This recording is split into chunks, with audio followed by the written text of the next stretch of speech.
inside. Get inside. Get inside.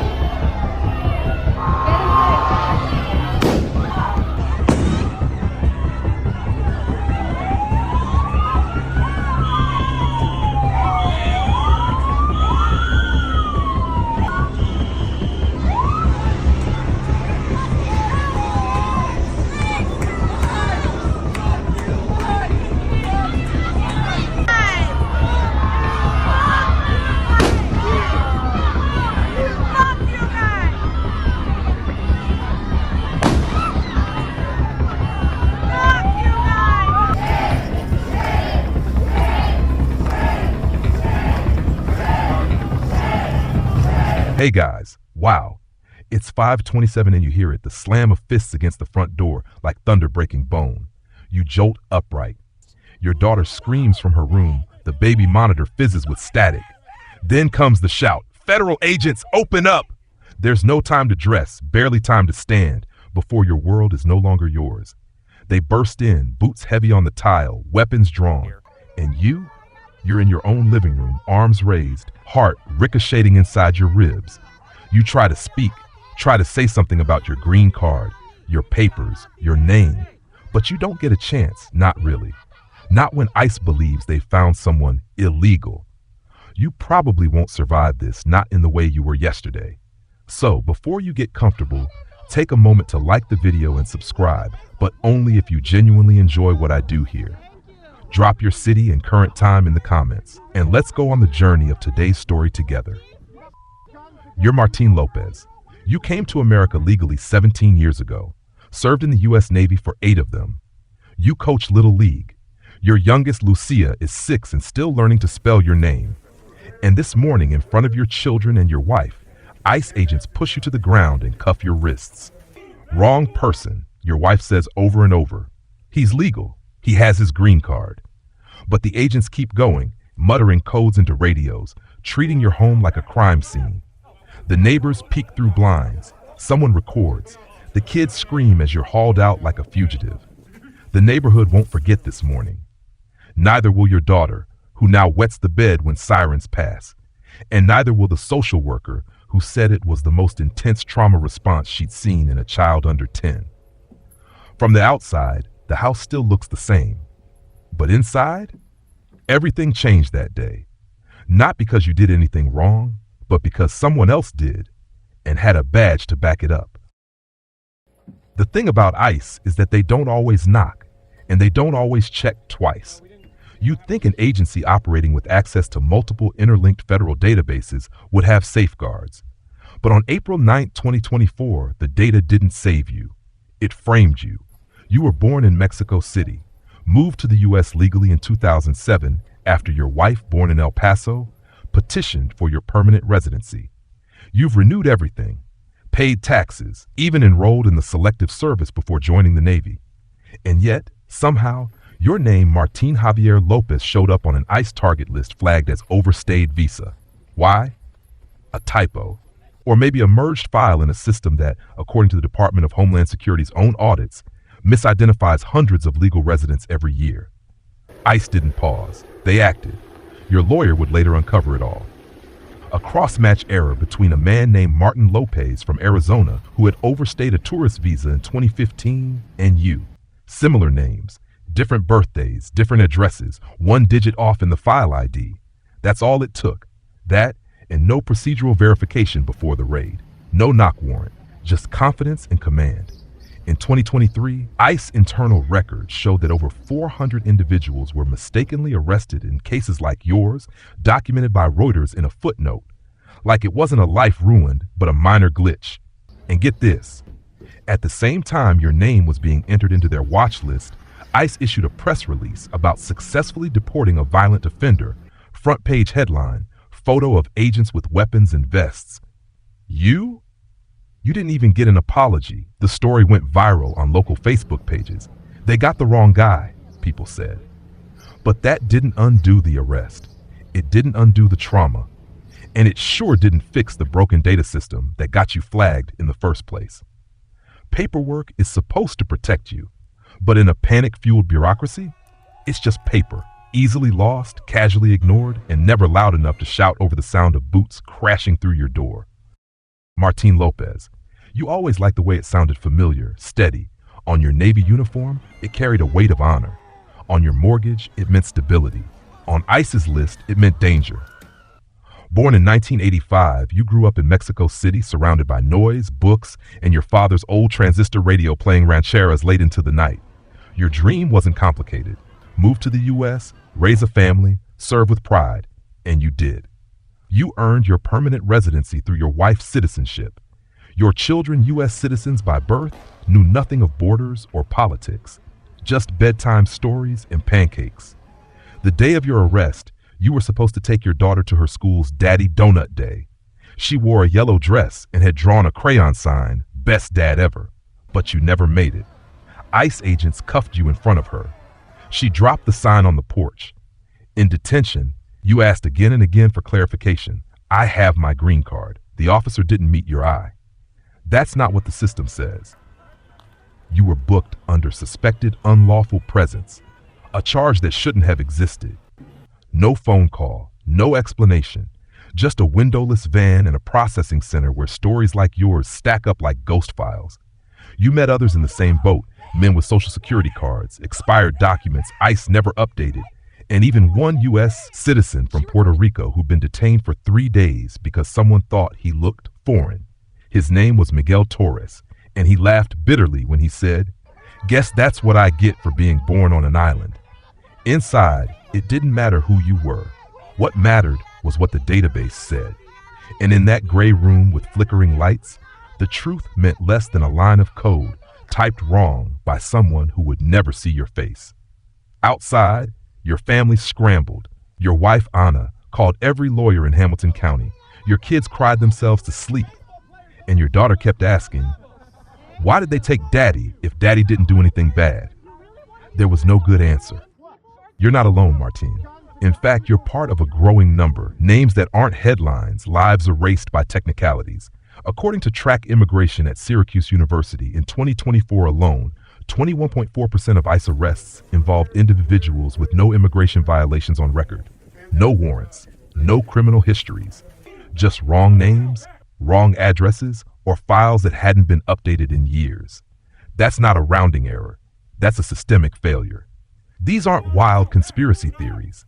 These are government numbers, Report 79. ICE is one of the only federal law enforcement agencies that doesn't require a judicial warrant to arrest someone inside the U.S. With access to multiple federal databases, ICE relies on internal lists generated by an opaque algorithm known as IDENT, the Automated Biometric Identification System. But IDENT has flaws, some inherited from older legacy systems. It sometimes merges similar profiles. It sometimes flags lawful residents as targets. And once you're flagged, the burden shifts to you to prove you don't belong in a detention center. That's what happened to Alex Dominguez in California, also a green card holder, also detained for suspected unlawful presence. His wife posted a scanned image of his immigration documents on Twitter with the caption, "ICE doesn't care. They never even looked." It gained traction briefly before being buried under celebrity gossip and trending hashtags. Meanwhile, ICE celebrated a massive raid in Georgia that month, broadcasting photos of agents standing beside stacks of IDs and handcuffed individuals. Yet several of the detained, ProPublica later confirmed, had legal status or pending asylum claims. One of them, a mother of 2, was released 6 weeks later dehydrated and traumatized. No charges filed. This isn't just a numbers problem, it's a trust problem. Because if even one father can be torn from his home over a typo, how many others are walking on legal eggshells, afraid that a single mistake by a stranger in a far-off office could erase everything they've built? You start to realize the system isn't built to know you. It's built to process you. And sometimes that process doesn't stop even when it's wrong. It depends on who you ask. One side, the ICE spokespeople, the DHS policy advisors, the law and order commentators will say, this is unfortunate, but rare. They'll say ICE agents are doing the best they can in a flawed environment, that misidentification is regrettable, but statistically minimal. A price to pay for national security. We can't let perfect be the enemy of the good. One ICE official said in a press conference last year when asked about wrongful detentions. But you don't feel like a statistical margin, Martine. You feel like a man stripped of his name, treated like a lie. And when your daughter wakes up screaming from nightmares, when your wife clutches your arm every time a black SUV drives by the house, you don't think of the greater good. You think about the silence in the detention cell, the cold cement, the look in your son's eyes the last time he saw you in cuffs. Supporters of ICE policy say it's better to act quickly and clean it up later. But let's ask, what does cleaning it up look like for the family that lost income, missed school, spiraled into trauma? The other side, the immigration advocates, civil rights attorneys, human rights scholars, they argue this isn't just human error, it's design. The system is built to detain first and verify later, built to instill fear, not accuracy. The ACLU published a scathing report just months before your arrest, calling ICE's databases deeply flawed and unaccountable.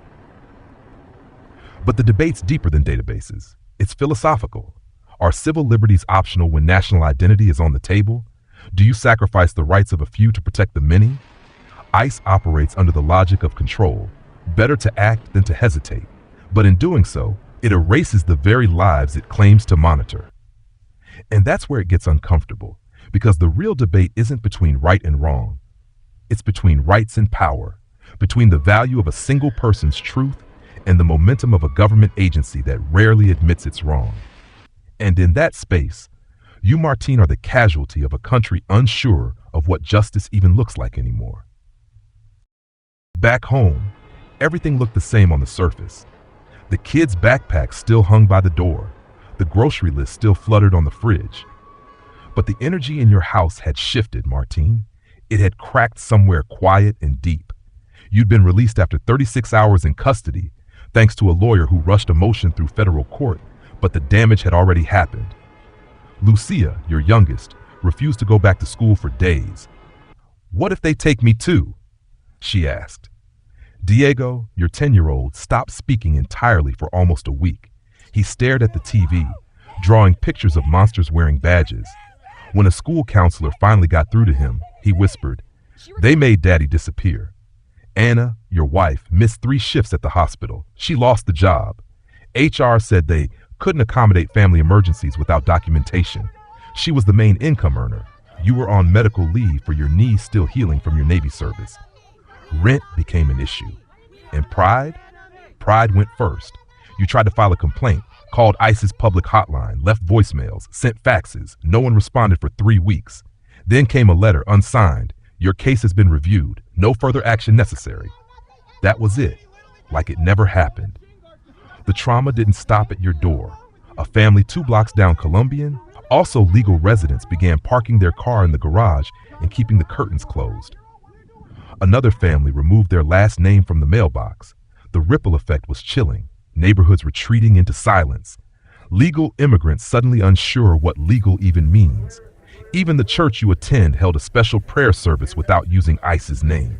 The pastor said, "We pray for all families affected by fear and injustice." People knew, but they didn't want to say it aloud, as if speaking it might make the agents return.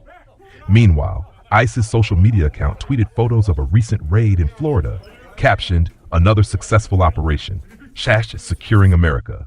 No mention of the man they wrongly detained during that raid, whose attorney said he missed his son's funeral while in custody. Your family was a legal family, but now you live like fugitives in your own home, checking doors twice, leaving lights on overnight, and wondering when a typo will erase your name again. You lie awake more often now, ceiling fan turning, shadows stretching. You think about the phrase they used, suspected unlawful presence. It loops in your head like a riddle. You had documents, a green card, a Navy discharge letter. You paid your taxes, voted in your school board election, coached soccer. Yet someone with a clipboard and a vest decided you were invisible, replaceable, removable. What does that say about the country you call home? You remember your citizenship class. The instructor stood proudly in front of the flag, repeating, "The U.S. is a nation of laws, not of men." And that sounded comforting back then. But what happens when the law is automated, fallible or wielded carelessly by men who no longer see people only targets. You wonder if rule of law still means anything when enforcement gets it wrong and refuses to say so. A legal resident can be detained, a U.S. citizen can be questioned, and in some ICE facilities like the one you were held in, there's no lawyer, no phone, and barely any heat. You met a man there who spoke only Mam, a Mayan dialect. He cried quietly through the night, never knowing why he'd been taken. He was deported 2 days later without ever understanding the papers they made him sign. You start noticing things differently. The unmarked SUVs in parking lots, the headlines that say ICE defends controversial raid, the way people avoid saying the word deportation in public. Even your own neighbors, once friendly, begin to hesitate. One of them, a retired school teacher, tells you quietly, "I always thought this kind of stuff happened to criminals, not people like you." Her voice trails off. You nod politely. But inside, it cuts. Because what kind of people does it happen to? What story would they need to believe in order to make it okay? And maybe that's the real question. Maybe ICE isn't the only one confused. Maybe the country itself is still deciding who deserves dignity and who's simply a file waiting to be processed. So here you are, Martín. You've survived what others didn't. You're back home, your name cleared on paper at least. But the damage? That lingers in subtler places. In the cautious way you step outside after dark. In the look your wife gives every time she hears a knock. In the way your daughter flinches when she sees a uniform. And yet, somehow, this silence is what they count on. They don't expect you to speak out. They don't expect your neighbors to share the video of your arrest. They expect you to lay low, to disappear again, but this time, voluntarily. That's how the cycle keeps going. Mistaken identities, raids gone wrong, legal families broken under the weight of a system too powerful to question and too indifferent to apologize. But what if people do speak? What if your story reminds someone to ask why an agency with no judicial oversight can kick in the wrong door and still call it enforcement? What if people start demanding transparency, calling senators, showing up at city council meetings, flooding the comment sections with names, not just numbers? You were almost one of those names no one remembers. One more oops buried in a quarterly report. But now your face is here. Your story's here. And that matters. Because ICE isn't just a federal agency. It's a reflection of what a country chooses to ignore. And when the mirror gets too ugly, too uncomfortable, most people turn away. But not everyone. Some lean closer. So lean in. If you're watching this, if you're still with me, don't just feel something. Do something. Share this video. Send it to someone who believes mistakes like this don't happen. Talk about it. Post it. Use Martín's name. Ask your reps what they're doing about ICE's unchecked raids and faulty databases. Because silence is the oxygen injustice breathes. And stories? Stories are the antidote. Your voice might be the one that stops the next door from getting kicked in. Now take a breath. Let the tension settle, like dust drifting through a quiet hallway after the storm has passed. The kind of hallway Martín walked down once released, but not quite free. Not really. You imagine the air outside as he stepped into it.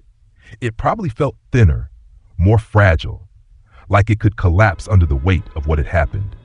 Like truth needed whispering now, not shouting. Like safety was no longer a location, but a question you ask each morning before you leave the house. This isn't just about one man. It's about the cracks in the system we let grow wider. It's about the difference between laws and justice, between intention and consequence. Martín's story, while real, is also symbolic, a mirror held up to a nation uncertain of its own reflection. And you're part of that reflection, the listener, the witness, the one who stayed until the end. So hold this story close, but not quietly. Let it live in your thoughts. Let it guide your conversations. Let it challenge your definitions of legality, of family, of freedom. Because only when we carry these stories forward do they stop being isolated events and start becoming momentum for change. Sleep easy tonight, but not silent.